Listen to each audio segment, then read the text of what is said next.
अब हम लोग डिस्कस करेंगे ह्यूमन रिप्रोडक्शन के इस टॉपिक में प्रेगनेंसी, पार्चुरेशन और लैक्टेशन के बारे में। उसमें अभी हमारा जो टारगेट है वो है प्रेगनेंसी का। अभी जो हमारा करंट टॉपिक है वो है प्रेगनेंसी। प्रेगनेंसी इस दौरान क्या होगा, एम्ब्रियो इम्प्लांट हो चुका है, यूट्राइन वॉल से वो जुड़ चुका है और अब वो न्यूट्रिएंट्स को लेने की कोशिश करेगा। इस प्रयास में मैंने आपको बताया था कि किस तरीके से आउटर सेल मास ट्रोफोब्लास्ट के रूप में जाकर के यूट्रस से जाकर के जुड़ता है, इम्प्लांट वहां पर करता है, पूरी इम्प्लांटेशन की प्रोसेस होती है और inner cell mass embryo proper बनाने के लिए अपनी रिस्पॉन्सिबिलिटी लेते हैं। तो वही चीज अब आगे बढ़ेगी। यहां पर हम देखेंगे फर्टिलाइजेशन के बाद, मैं आपको बता दूं इसके आगे का डिबेट, इसके आगे का डिस्कशन बहुत ही वास्ट है। इसको आप एमबीबीएस के फर्स्ट ईयर में एनाटॉमी में पूरी एक बुक आप पढ़ते हैं, नियर अबाउट 300 पेजेस की, जो एम्ब्रियोलॉजी पर ही बेस्ड है। लेकिन मेरा मकसद ये नहीं है कि मैं आपको कंफ्यूज करूं, क्योंकि एनसीईआरटी ने बहुत सारे टर्म्स को हटा दिया है, बहुत सारे टर्म्स के बारे में इंफॉर्मेशन नहीं दिया है, तो उन सारी चीजों के बारे में मैं आपको जानकारी देने से बचूंगा, क्योंकि मेरा प्रयास है कि अभी आप उतनी चीजों को समझ लें जो आपके एग्जाम को क्लियर करने के लिए जरूरी है। आगे चल करके आप डिटेल में बहुत कुछ पढ़ेंगे, इसलिए कभी भी जो चीजें मैं आपके लिए रोक रहा हूं वो इसलिए रोक रहा हूं ताकि आपको बायोलॉजी से समय बचे, उसको आप केमिस्ट्री और फिजिक्स में आप यूटिलाइज कर सकें। यहां पर आप देखेंगे जितनी चीजें एनसीईआरटी ने बोला है उसके रेंज में मैंने आपके कॉन्सेप्ट्स को क्लियर कराने की कोशिश किया है। मैंने आपको बताया था कि फर्टिलाइजेशन के बाद जब सेल्स का डिफरेंशिएशन होता है तो उस दौरान आउटर सेल मास ट्रोफोब्लास्ट बनाता है, जबकि inner cell mass embryo proper means एक आउटर सेल मास होता है और एक इनर सेल मास होता है। इसके बारे में हम लोगों ने चर्चा किया था। आउटर सेल मास ही ट्रोफोब्लास्ट है, जबकि इनर सेल मास आगे चल करके एम्ब्रियो प्रॉपर बनाएगा, तो इनर सेल मास की अपनी रिस्पॉन्सिबिलिटी होगी। ये जो आउटर सेल मास है वही ट्रोफोब्लास्ट बनाता है। ये जब यूट्राइन वॉल से चिपकता है, जुड़ता है, तो ये फिंगर लाइक प्रोजेक्शन बनाता है, जिसे हम कोरियानिक विलाई कहते हैं। यह कोरियानिक विलाई के रूप में आप यहां पर देखें, ये जाकर के यहां पर चिपकता है और एक इंटीग्रेशन बनाने की कोशिश करता है मदर के यूट्राइन वॉल से। तो इस दौरान क्या होता है, ये जो कोरियानिक विलाई होती है इसके बारे में बहुत डीप में आप बाद में पढ़ेंगे, बहुत आगे कुछ आपको पढ़ना है। बस आप ये समझिए, ये जो कोरियानिक विलाई है ये यूट्राइन टिश्यू और मैटरनल ब्लड से सराउंडेड हो जाती है। मतलब ये कि जो ट्रोफोब्लास्ट का जो फर्दर ग्रोथ होता है यहां पर जुड़ने के दौरान, ये ट्रोफोब्लास्ट जुड़ता है और फिंगर लाइक प्रोजेक्शन बनाता है। उस फिंगर लाइक प्रोजेक्शन के साथ मदर की ब्लड सर्कुलेशन और मदर की यूट्राइन टिश्यू आकर के कनेक्ट हो जाती हैं और यहां पर एक स्ट्रक्चरल और फंक्शनल एक यूनिट तैयार होती है जिसे हम प्लेसेंटा कहते हैं। यहां पर क्या हो रहा है, ये जो फिंगर लाइक प्रोजेक्शन जिसको हम कोरियानिक विलाई कह रहे हैं, ये मदर के यूट्राइन टिश्यू और मैटरनल ब्लड के साथ अपना एक एसोसिएशन तैयार करता है, एक स्ट्रक्चरल और फंक्शनल यूनिट फॉर्म होता है जिसे हम प्लेसेंटा कहते हैं। तो यहां पर वही बात मैंने आपको बताया है कि कोरियानिक विलाई और यूट्राइन टिश्यू एक दूसरे से जुड़ते हैं और एक स्ट्रक्चरल और फंक्शनल यूनिट फॉर्म करते हैं जिसे प्लेसेंटा कहते हैं। प्लेसेंटा के बारे में बहुत डीप में पढ़ना है। आप देखेंगे कि प्लेसेंटा क्या होता है, एक ऐसा एक ऑर्गेनाइजेशन डेवलप हुआ जिसके द्वारा मदर और बच्चे के बीच में, फीटस और मदर के बीच में एक कॉम्बिनेशन तैयार होता है, एक एसोसिएशन तैयार होता है। इसकी जरूरत क्यों पड़ती है? इसकी जरूरत इसलिए पड़ती है ताकि बच्चे को लगातार न्यूट्रिएंट्स और ऑक्सीजन की सप्लाई मिलती रहे और जो बच्चे का, जैसे मैंने आपसे कहा ना कि यहां पर मान लीजिए मैं ऐसे आपको बना दे रहा हूं, अब हुआ क्या, फीटस को चाहिए यहां से न्यूट्रिएंट्स की सप्लाई मिल रही है, और जो इसके अपने वेस्ट प्रोडक्ट जो हैं और कार्बन डाइऑक्साइड वो बाहर निकल सके, इसके लिए इस प्लेसेंटा की जरूरत होती है। यहां पर वेस्ट प्रोडक्ट और कार्बन डाइऑक्साइड को बाहर रिलीज करने के लिए इस प्लेसेंटा के फॉर्मेशन की जरूरत होती है। यहां पर देखा जाता है कि इस प्लेसेंटा और फीटस के बीच में जो इंटरकनेक्शन के लिए एक पतली सी वायर लाइक स्ट्रक्चर होती है जिसे हम अम्बिलिकल कॉर्ड कहते हैं, इसे बाद में काटना पड़ता है।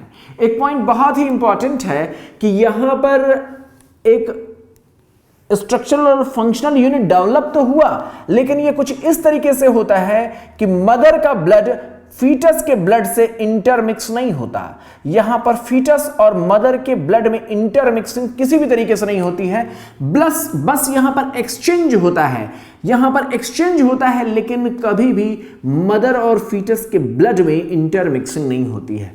हालांकि यह बहुत इंपॉर्टेंट ऑर्गेनाइजेशन है क्योंकि फीटस को इम्यूनोग्लोबुलिन्स का ट्रांसफर होता है। आपने पढ़ रखा होगा कि मदर से इस प्लेसेंटा के द्वारा कौन सा इम्यूनोग्लोबुलिन्स का ट्रांसफर हो सकता है, IgG का ट्रांसफर हो सकता है। इसी तरीके से आप जानते हैं कि पूरी की पूरी न्यूट्रिएंट्स मदर के ब्लड से यहां पर ट्रांसफर होता है फीटस के ब्लड में, ये एक्सचेंजेस होते हैं और जो इसके वेस्ट प्रोडक्ट हैं वो मदर के ब्लड में चले जाते हैं। तो ये प्लेसेंटा की वजह से होता है तमाम तरीके के। हालांकि एक चीज भी देखी गई है कि कई बार कुछ अगर मदर में इंफेक्शन है तो बच्चे में ट्रांसफर हो सकता है, लेकिन वो बहुत रेयर केसेस में होता है। इसके फायदे बहुत ज्यादा हैं, जैसे मैंने आपको बताया न्यूट्रिएंट्स, ऑक्सीजन की सप्लाई, ये इम्यूनोग्लोबुलिन्स, ये सारी चीजें मदर अपने फीटस को देती है ताकि फीटस बेहतर तरीके से ग्रो कर सके। प्लेसेंटा का अपना एक और इंपॉर्टेंस है। प्लेसेंटा बाद में चल करके मींस शुरुआती दौर से ही लेकर के आगे तक एक एंडोक्राइन ऑर्गन का काम करता है। ये प्लेसेंटा न सिर्फ एक्सचेंज का काम करता है बल्कि ये एंडोक्राइन ऑर्गन की तरीके से काम करता है। और इसी के साथ मैंने एक पॉइंट और भी आपको बताया है कि प्लेसेंटा मदर के साथ जोड़ने में तो मदद करता ही है, इसका कनेक्शन इस फीटस के साथ जोड़ने के लिए एक अम्बिलिकल कॉर्ड होता है। आपने एनसीईआरटी के इस इमेज को देखा होगा। इस इमेज में एक म्यूकस प्लग बना करके दिखाया है। मैं आपको बता दूं, ये जितनी भी चीजें हैं, यहां पर यूट्राइन वॉल की हाइपरट्रॉफी, ये प्लेसेंटा का डेवलपमेंट, ये म्यूकस प्लग का डेवलपमेंट, ये म्यूकस प्लग का फॉर्मेशन, ये सारी चीजें प्रेगनेंसी को सपोर्ट करने के लिए बनी होती हैं। और बाद में देखेंगे आप कि जब लेबर की दौरान यानी आफ्टर, जब फीटस फुल्ली डेवलप हो जाता है आफ्टर 9 मंथ, यहां पर क्या होगा, ये म्यूकस प्लग बाहर निकलता है। इसके बाद क्या होता है, फीटस के चारों ओर शीत होती है जिसके बारे में एनसीईआरटी ने बताया नहीं है, मेंशन नहीं किया, इसके बारे में मैं डिस्कस नहीं करूंगा। बस मैं आपको बता रहा हूं कि यहां पर एक कुशन लाइक इसके कवरिंग भी होती है, वो सारी कंटेंट्स बाहर आते हैं। उसके बाद फीटस बाहर आता है, फिर प्लेसेंटा को बाहर निकालने की जरूरत पड़ती है। ये प्लेसेंटा कहां बना हुआ है इसकी भी साइट बड़ी मायने रखती है। ये पूरा ऑर्गेनाइजेशन बहुत मायने रखता है। इसको आप एज ए मेडिकल स्टूडेंट बाद में आप पढ़ेंगे। अभी जितना एनसीईआरटी ने मेंशन किया उसमें सिर्फ उसने प्लेसेंटा के फॉर्मेशन के बारे में एलिमेंट्री नॉलेज दिया है, अम्बिलिकल कॉर्ड के बारे में बताया है और म्यूकस प्लग के बारे में बताया है। ये म्यूकस प्लग किस लिए जरूरी है, ये इसलिए जरूरी है ताकि प्रेगनेंसी मेंटेन रहे और यहां से कोई भी अंदर इन्फेक्शन ना पहुंचने पाए, कोई भी बैक्टीरिया या इस तरीके के इन्फेक्शन ना पहुंचने पाए, इससे बचाने के लिए होता है। ड्यूरिंग द लेबर ये बाहर निकल जाता है म्यूकस प्लग। उसके बाद यहाँ पर कुशन लाइक एक फ्लूइड की मीन्स एक बैग होती है, वो भी फट करके बाहर आती है। फिर यहाँ यूट्राइन की मैंने आपको बताया ना, लेबर पेन में मायोमेट्रियम में कॉन्ट्रैक्शन होता है, फिर ये बेबी जो फीटस है वो बाहर निकलता है। ये डिलीवरी की प्रोसेस आप बहुत डिटेल में पढ़ेंगे। अभी सिर्फ हमारा टारगेट है प्लेसेंटा के बारे में कुछ बेसिक इंफॉर्मेशन के बारे में आपको इंट्रोड्यूस कराना। तो प्लेसेंटा एक एंडोक्राइन ऑर्गन के जैसा काम करती है। ये कई इंपॉर्टेंट हार्मोन्स को रिलीज कराती है, जैसे ह्यूमन कोरियोनिक गोनेडोट्रोपिन हार्मोन। ये बहुत ही इंपॉर्टेंट हार्मोन है। इस ह्यूमन कोरियोनिक गोनेडोट्रोपिन का इंपॉर्टेंस ये होता है कि ये प्रेगनेंसी के पहले 2 महीने में के दौरान कार्पस ल्यूटियम को मेंटेन रखने के लिए प्रेरित करते हैं। इसका नेचर ल्यूटिनाइजिंग हार्मोन जैसा होता है, ह्यूमन कोरियोनिक गोनेडोट्रोपिन। इसलिए मैंने कहा ना, मैं बहुत ज्यादा डिटेल में जाने की कोशिश नहीं कर रहा हूं, वरना आप कंफ्यूज हो जाएंगे। बस आप ये समझ लें, ये ह्यूमन कोरियोनिक गोनेडोट्रोपिन जिसे हम HCG कहते हैं, अब इसके आगे नहीं बताऊंगा कि ये ल्यूटिनाइजिंग हार्मोन जैसा होता, वरना आप आगे और कंफ्यूज हो जाएंगे। बस इसका इंपॉर्टेंस आप समझें कि ये लगातार प्लेसेंटा इसके कंसंट्रेशन को बढ़ाए रखता है। वो इसलिए बढ़ाए रखता है ताकि कार्पस ल्यूटियम मेंटेन रहे। और क्यों मेंटेन रहे? ताकि कार्पस ल्यूटियम से रिलीज होने वाले प्रोजेस्टेरॉन और एस्ट्रोजन लगातार रिलीज होते रहें, क्योंकि जब तक ये जिएगा, जब तक ये मेंटेन रहेगा, तब तक ये हार्मोन्स रिलीज होंगे।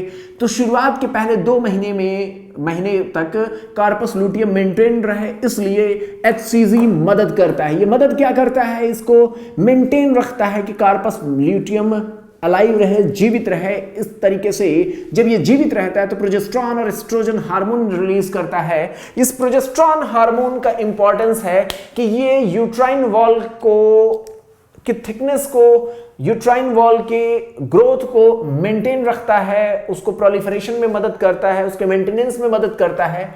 एस्ट्रोजन भी इसमें सपोर्ट करता है। और एस्ट्रोजन का एक और इंपॉर्टेंस है, एस्ट्रोजन यूट्राइन वॉल को तो सपोर्ट करता ही है, मैमरी ग्लैंड को भी डेवलप करता रहता है, ताकि आगे चल करके फीटस को जो बेबी जो आगे डिलीवर होगी या होगा, उसके लिए प्रॉपर फीडिंग के लिए मेमोरी ग्लैंड का डेवलपमेंट बहुत जरूरी है। तो मेमोरी ग्लैंड भी प्रॉपर डेवलप होते रहे, ब्रेस्ट का प्रॉपर डेवलपमेंट होता रहे, इसके लिए एस्ट्रोजन हार्मोन काम करते हैं। तो ये शुरुआती दौर में कार्पस ल्यूटियम उसको रिलीज करता है, और कार्पस ल्यूटियम को मेंटेन रखने के लिए HCG हार्मोन का सिक्रीशन होता है। HCG हार्मोन, इसके हार्मोन्स के लेवल की मदद से प्रेगनेंसी के बारे में अनुमान लगाया जा सकता है। एक बार मुझे अच्छी तरीके से याद है, एक पर्सन मीन्स बहुत लंबे समय से फादर नहीं बन पा रहे थे, मीन्स उनके बच्चे नहीं होते थे। तो मैं जब बाहर गया तो वो अचानक बहुत परेशान थे। एक दुकान पर मुझसे मुलाकात हुआ, उन्होंने अपने वाइफ की बीटा HCG का लेवल कराए हुए था और उसमें वो लेवल काफ़ी हाई निकला। तो वो परेशान थे कि उनकी वाइफ को कोई बीमारी हो गई है, कोई ऐसी बीमारी हो गई है जो कि बहुत हाई लेवल पे हो गई, क्योंकि उसमें रेंज लिखा हुआ था, उस रेंज से बहुत हाई बीटा HCG का लेवल था। तो मेरे सामने जब उन्होंने इस बात को कहा कि आप देखिए डॉक्टर साहब ये किस तरीके की प्रॉब्लम है, तो मैंने कहा आपके लिए घर में तो खुशखबरी की बात है, क्योंकि ये बीटा HCG लेवल का हाई होना ये प्रेगनेंसी के बारे में एक रफ आइडिया देता है, मोटे मोटे तौर पर एक आइडिया बना देता है कि फीमेल प्रेग्नेंट है। तो काफ़ी खुश हुए, क्योंकि वो काफ़ी लंबे समय से फादर बनना चाहते थे, अपने घर में बेबी चाहते थे, लेकिन नहीं हो पा रहा था। तो खैर उस बार वो सक्सेसफुल रहे। तो इसमें क्या रहा कि ये जो बीटा HCG जो हार्मोन है, ह्यूमन कोरियोनिक गोनेडोट्रोपिन हार्मोन, इसके लेवल से हम पता कर सकते हैं कि प्रेगनेंसी है या नहीं है, क्योंकि प्रेगनेंसी के दौरान इसका लेवल काफ़ी हाई हो जाता है। वो एक बात रही। और इसका जो फंक्शनल इंपॉर्टेंस है वो ये है कि एक कार्पस ल्यूटियम को मेंटेन करने में मदद करता है। हालांकि बाद में चल करके प्लेसेंटा खुद ही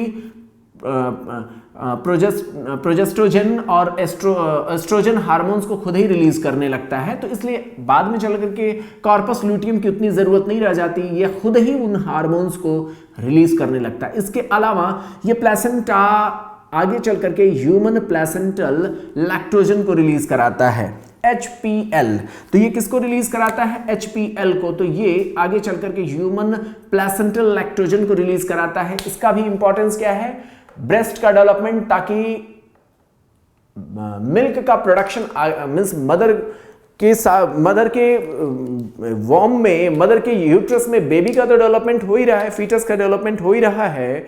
इसके साथ साथ आफ्टर डिलीवरी न्यूट्रिशन के लिए ब्रेस्ट का डेवलपमेंट बहुत जरूरी है। तो उसके लिए एस्ट्रोजन हार्मोन काम करते हैं, और यहां पर HPL ह्यूमन प्लेसेंटल लैक्टोजन भी मदद करता है। इसीलिए फीमेल का प्रेगनेंसी के दौरान ब्रेस्ट का डेवलपमेंट मींस ब्रेस्ट की हाइपरट्रॉफी होती है, ब्रेस्ट टिश्यू की हाइपरट्रॉफी देखी जाती है।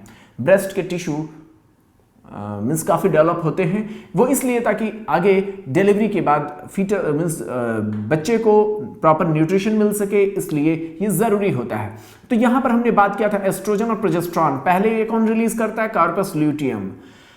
इन दोनों हार्मोन्स का इंपॉर्टेंस क्या है कि ये ज़रूरी होते हैं यूट्रस के ग्रोथ के लिए, प्रेगनेंसी के मेंटेनेंस के लिए इनका बड़ा इंपॉर्टेंस होता है। इसके अलावा इसमें जब हम एस्ट्रोजन की बात करते हैं तो एस्ट्रोजन मेमोरी ग्लैंड के डेवलपमेंट के लिए, मेमोरी ग्लैंड के प्रॉपर डेवलपमेंट के लिए इसका बड़ा इंपॉर्टेंस होता है। इसके अलावा ये कॉर्टिसोल, प्रोलैक्टिन हार्मोन और लास्ट स्टेज में रिलैक्सिन हार्मोन को रिलीज करता है। इस रिलैक्सिन हार्मोन का क्या इंपॉर्टेंस है इसको हम आगे डिस्कस करेंगे, लेकिन ये जितने भी हार्मोन्स को ये मैक्सिमम जो रिलीज करता है, इनका सबसे बड़ा इंपॉर्टेंस यही है ओवरऑल कि ये फीटल ग्रोथ को सपोर्ट करते हैं और प्रेगनेंसी मेंटेन रखने में मदद करते हैं। तो प्लेसेंटा का बहुत बड़ा इंपॉर्टेंस ये है कि ये एंडोक्राइन ऑर्गन के रूप में काम करते हुए बहुत सारे जरूरी हार्मोन्स को रिलीज करता है। ये प्लेसेंटा बना किससे? प्लेसेंटा मदर और फीटस के बीच में एक फंक्शनल यूनिट तैयार हुआ, स्ट्रक्चरल और फंक्शनल यूनिट तैयार हुआ, जिसमें यूट्राइन की अपनी कुछ यूट्राइन वॉल की सेल्स और यहां पर आप देख रहे हैं ट्रोफोब्लास्ट की सेल ने यहां पर इस स्ट्रक्चर को डेवलप करने में मदद किया था। ये बात हम लोगों ने डिस्कस किया। अब हम बात करें ये ट्रोफोब्लास्ट के द्वारा बना तो प्लेसेंटा बना। भीतर की बात करें इनर सेल मास की, तो ये inner cell mass stem cell की तरीके से काम करता है। ये स्टेम सेल की तरीके से काम करते हैं। क्यों? क्योंकि ये टोटली अनडिफरेंशिएटेड होते हैं। बाद में चल करके ये एक्टोडर्म, मेसोडर्म और एंडोडर्म के रूप में डिफरेंशिएट करते हैं। और इसके बाद इसमें भी बहुत सारे स्टेजेस होते हैं। कैसे मेसोडर्म में कैसे डेवलपमेंट होगा, एक्टोडर्म में कैसे डेवलपमेंट होगा, एंडोडर्म में कैसे डेवलपमेंट होगा, वो बहुत अच्छी तरीके से आपको पढ़ना है।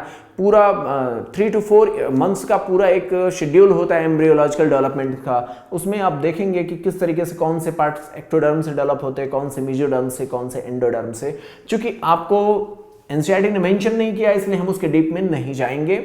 हम सिर्फ यहीं तक बताएंगे कि इनर सेल मास एक स्टेम सेल के जैसा है जो 3 तरीके के डर्म्स को मींस एक्टोडर्म, मेसोडर्म और एंडोडर्म को डेवलप करने में मदद करता है।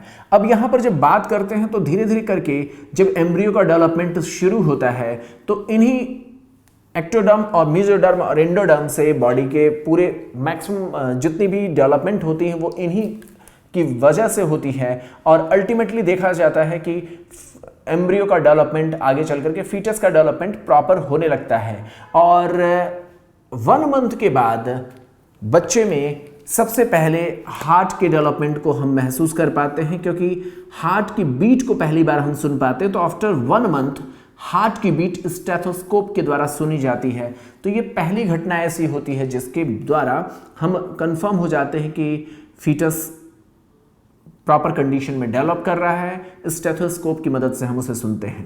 Eight the end of 2nd month, पहले मंथ के बाद, पहले मंथ के एंड में हम हार्ट का डेवलपमेंट, दूसरे मंथ के एंड में हम लिम्ब और डिजिट्स के डेवलपमेंट के बारे में देखते हैं। ये सारी चीजें अब अल्ट्रासाउंड पर देखना आपको पॉसिबल हो जाता है। आगे चल करके आपको पढ़ना है कितने अल्ट्रासाउंड होने चाहिए, कितनी विजिट होनी चाहिए, कितनी बार डॉक्टर के पास जाना है फीटस के डेवलपमेंट के लिए, मदर के हेल्थ के लिए। इन सब का एक प्रोटोकॉल होता है। ये सारी चीज़ें मैं अभी आपके सामने पूरी बातें कह नहीं सकता क्योंकि आपके लिए बहुत ज़्यादा लेंथी हो जाएगा। मैं बस ये बता रहा हूँ कि आगे के ये डेवलपमेंट्स हैं ये कैसे पता चले हैं, अल्ट्रासाउंड की मदद से। तो 2nd month of pregnancy means eight the end of 2nd month of pregnancy में आप लिम्स और डिजिट्स के डेवलपमेंट के बारे में अनुमान लगा सकते हैं अल्ट्रासाउंड देख करके। अल्ट्रासाउंड की फाइंडिंग से ये पता चलता है।